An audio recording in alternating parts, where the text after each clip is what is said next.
Ouais, ouais, Bon, je du coup, t'entends on bien, reprend. Ça a bugué, c'est les aléas du direct, on va dire, entre guillemets. ça. Du coup, bah, même question, hein, Seb. L'objectif au début, donc avant de venir chez nous, hein, chez Pacer, quel était l'objectif principal et les objectifs tierces, que ce soit général, hein, on va parler du marathon, mais surtout, bah, par rapport à toi, qu'est-ce que tu attendais de nous?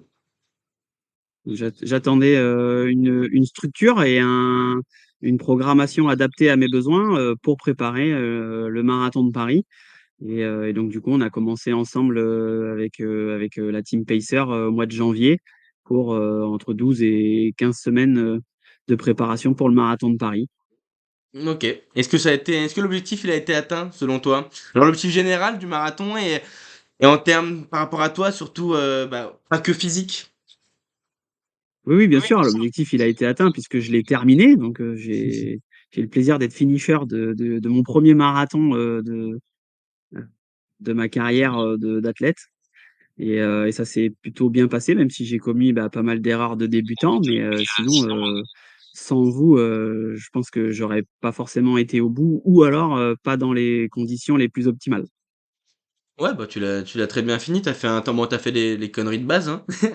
Le coup du gel sous la chaussure, bon, tu penseras pour le prochain, mais c'est cool. Ok. C'est Donc là, ça et puis l'histoire du mauvais sas aussi où, ouais, bon, c'est c'est des erreurs de base, hein, bon, tu les referas plus.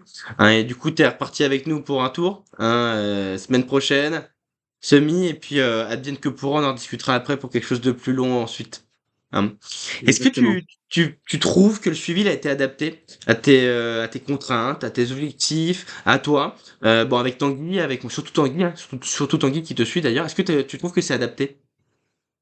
Oui, oui, c'est très adapté, moi je suis chef d'entreprise et du coup, bah, forcément, j'ai pas mal de contraintes, professionnelles et du coup, bah, le fait de pouvoir moduler et changer, des séances en cours de programmation, s'adapter, vraiment aux contraintes de chacun, ça c'est sûr que c'est un plus, sur les applications, mises à disposition, pour les athlètes. Et c'est vrai que c'est assez, assez agréable. On peut échanger avec les coachs sur des conseils et puis aussi, bah, adapter, en fonction des besoins et des objectifs, puisque, bah, les objectifs sont chacun, appartiennent à chacun, quoi. Bien sûr, exactement. Hem, les bénéfices que tu en as tirés que de ce suivi, alors que ce soit peu importe, hein, psychologique, physique, forcément, vu que, hein, on avance forcément à ce niveau-là, mais au niveau de ton équilibre de vie, peut-être, qu'est-ce que tu en as tiré globalement? Bah, déjà dans un premier temps, je pense qu'avant toute chose, avant de parler de performance, il faut peut-être parler aussi, blessure. C'est-à-dire qu'en fait, on voit beaucoup, beaucoup de choses passer, sur les réseaux et on peut vite dériver dans des choses, qui sont contre-productives.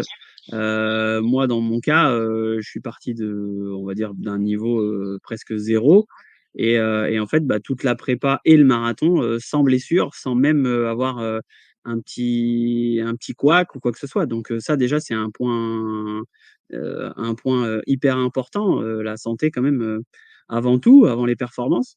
Donc ça déjà, je tiens forcément à vous remercier pour ça. Dans l'accompagnement, aussi, et puis dans la partie, puisqu'il y a tout un module aussi, sur la partie nutrition, qui sont, à côté et qui permettent, bah, je pense, de progresser. Moi, dans mon cas, même si tout n'est pas dû, à Pacer, mais bah, j'ai quand même, perdu énormément de poids, de mauvais poids, on va dire, de graisse quoi, Mmh. grâce à tous les conseils, de nutrition donnés, à travers, les modules qu'on réalise, ensemble, chaque mois.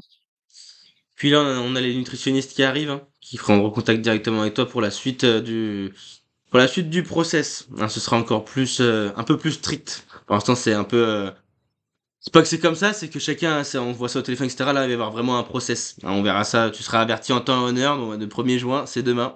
Voilà. On en reparlera. Bon, ok. Du coup, au final, tu as le droit de répondre par un non, Sébastien. Est-ce que tu recommanderais ce suivi? Si oui, pourquoi? Pour quelles raisons? Et qu'est-ce que tu aimerais dire aux personnes qui, bah, en fait, tu vois, peut-être comme toi au début, est-ce que je prends un appel? Est-ce que j'ai peut-être pas besoin de quelqu'un finalement? Est-ce que c'est pertinent? Est-ce que ça vaut ce que ça vaut? Est-ce que qui se poserait toutes ces petites questions. Est-ce que tu recommanderais le suivi à ces personnes-là? Oui, je recommande, à 100 hein, je veux dire pour les gens qui veulent, essayer de trouver un équilibre, vie, sport, boulot, perso, c'est sûr que c'est très structurant et bah, forcément, ça se ressent, derrière dans le bien-être, au quotidien, et ça permet aussi, je pense, de se sortir de certaines situations, et puis, beh, ça permet aussi d'échanger, hein, vraiment. On a c'est pas un robot, qu'il y a derrière, l'application, c'est des êtres humains aussi donc bah, forcément des fois quand on a des petits coups de mou ou des choses comme ça, bah, forcément ça fait du bien de pouvoir en parler, et d'analyser, pourquoi ça n'a pas marché, sur telle ou telle séance. Cool. Bah, merci Seb, c'était clair, net De rien. et transparent. C'est cool, bah, je te remercie et puis, bah, bon courage pour la semaine prochaine. Allez